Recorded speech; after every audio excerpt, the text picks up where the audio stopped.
Okay, for the benefit of this video today, I'm going to steam this very early Mamod Traction engine or steam tractor from, this is one of the very first, 1963. Consequently, I don't steam it very often for the simple fact that it is in a reasonably fragile condition, let's say. There's a lot of rust around the firebox ends here.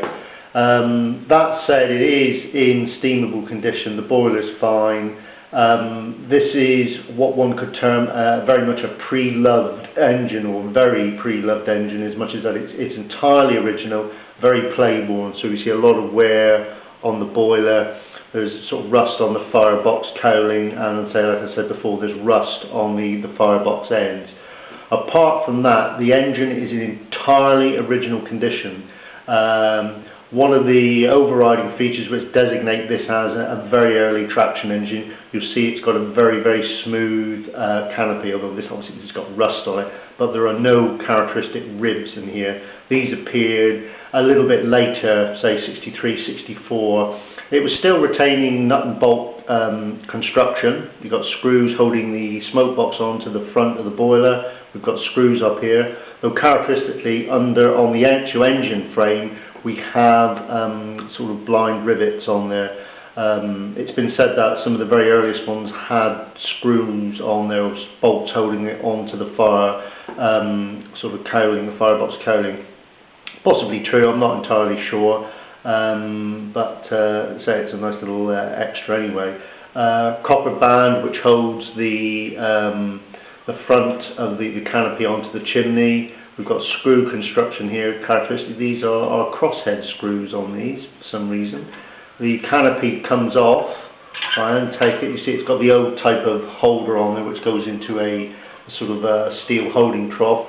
You can see underneath then the screw construction for the canopy supports.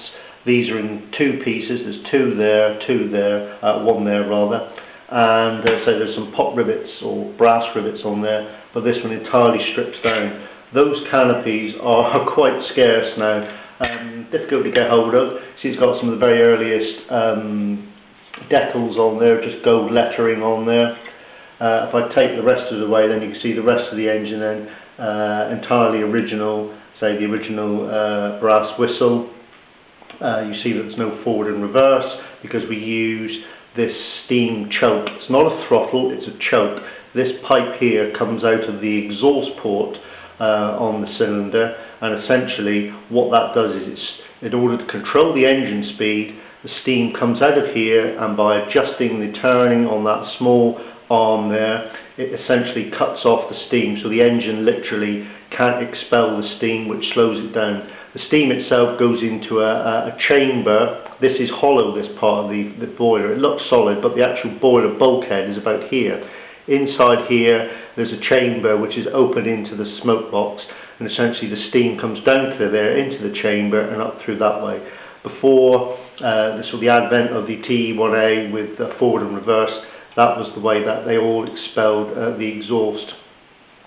As you see for the rest of it, the paint is original. This has this characteristic sort of early sort of Mamod orangey warm red. And if I turn it around, you'll see that it has the brass crank. These are not brass, as people say they are. They are sort of like a brass plate of some description on it. See, it's an embossed crank as well. It's got a later sort of end on the actual piston connecting rod. I think somewhere with a forged eyelet end.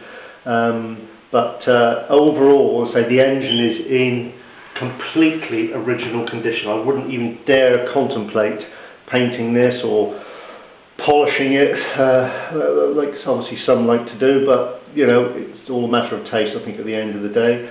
So the engine runs quite smoothly. I have run it on the kitchen floor before, but since I've had it, I've probably steamed it once or twice. To say it is quite fragile. You see the lamp, quite rusty, but perfectly serviceable, as is the scuttle.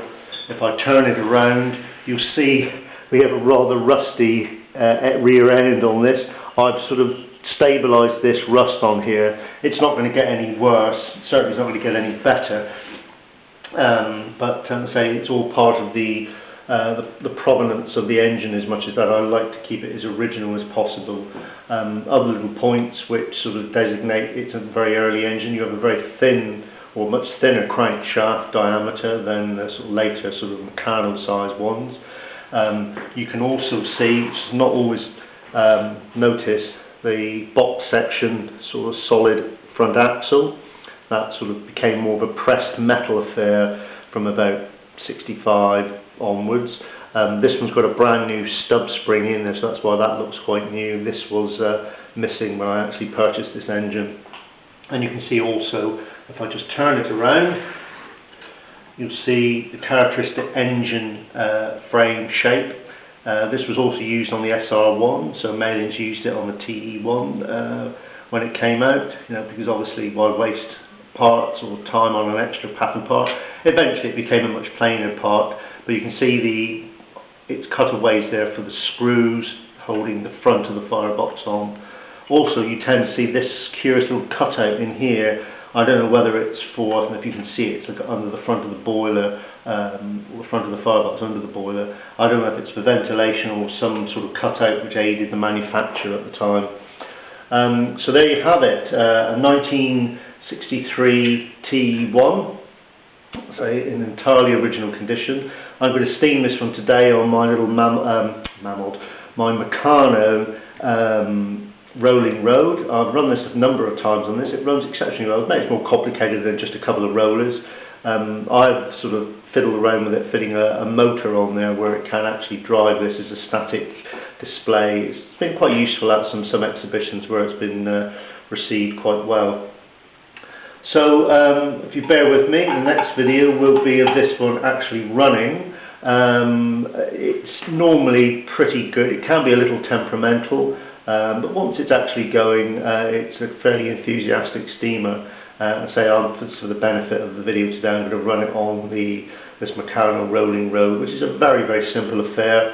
Because only this wheel is driven. This is the only wheel that sits on the rollers. The other one is held fast. It's held fast on there. Occasionally, when I run this one, I do have a Meccano battery box which sits there, of which, bear with me, there's a Meccano that sits in there, so it can drive the motor and use it as a static display. So there we have it. Quite desirable these days. I mean, really good examples of this box can easily fetch well over £200 now. They are that sought after because in many respects it's a piece of toy history. This represents the first incarnation of what is arguably Mamod's most successful steam toy.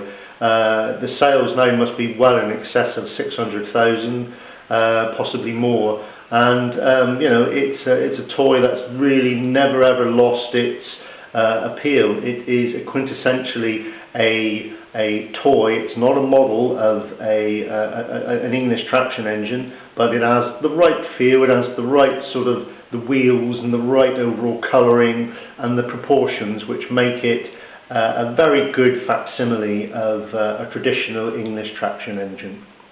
So next will be this little engine in steam, and we'll see how well it performs today.